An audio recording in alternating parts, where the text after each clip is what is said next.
Hello guys! Another unboxing na naman tayo mga mommies! Bale, ngayon, umorder ako sa online, Lazada, ng feeding bottles ng anak ko.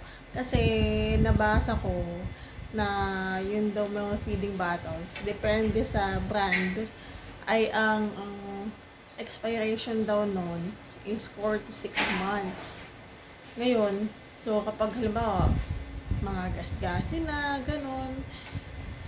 Tapos, malabo na yung bote. Yan. Tapos, alam natin na nasa 6 months na siya na ginagamit ng anak natin. Pwede na natin siyang palitan. So, bumili ako para mapalitan na. Kasi parang more than 6 months na yata niya ginagamit.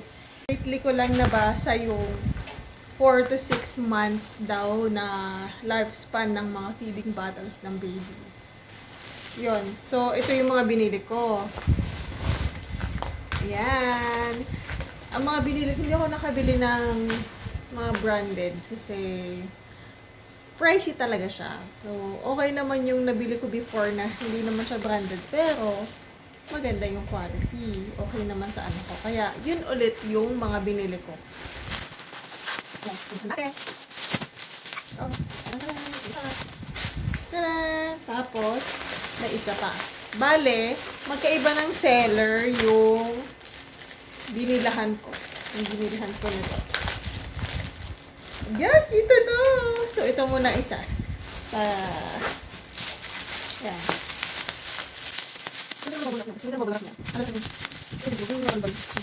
Ayan. Ito yung sinasabi ko guys sa inyo na ginagamit ng anak ko ngayon. Ito yung yan.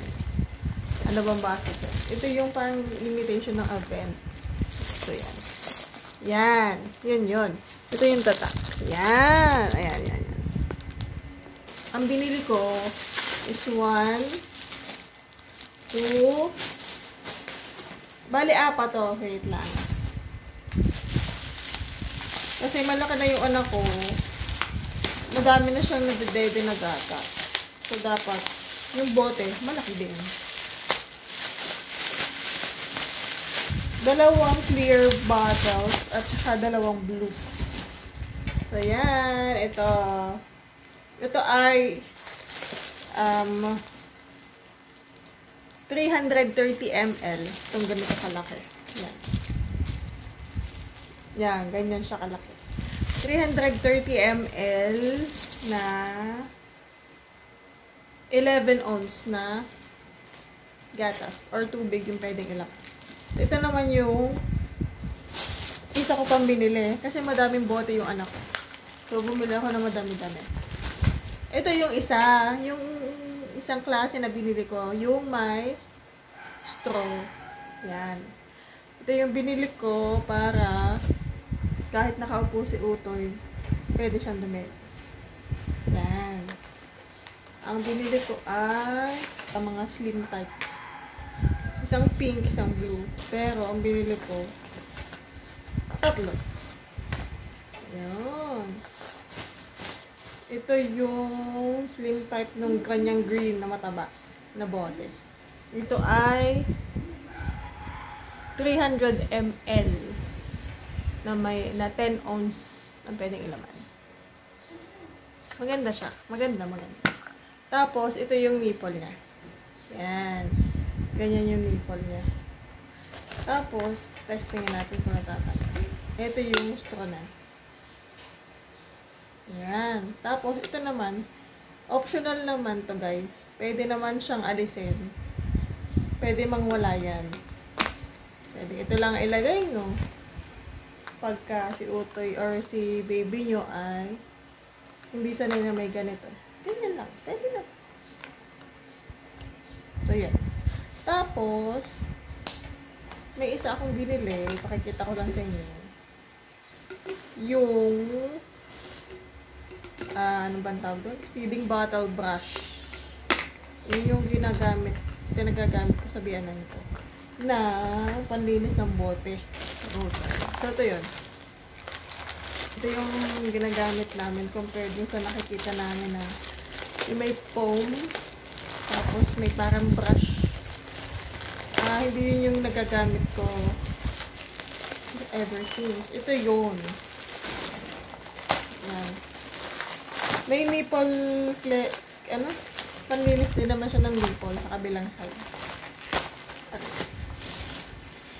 So, yung bote, dito natin ilagay. Para makita natin lahat.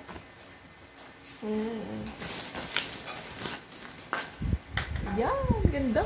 Done. Eto na. Yan. Buksan natin.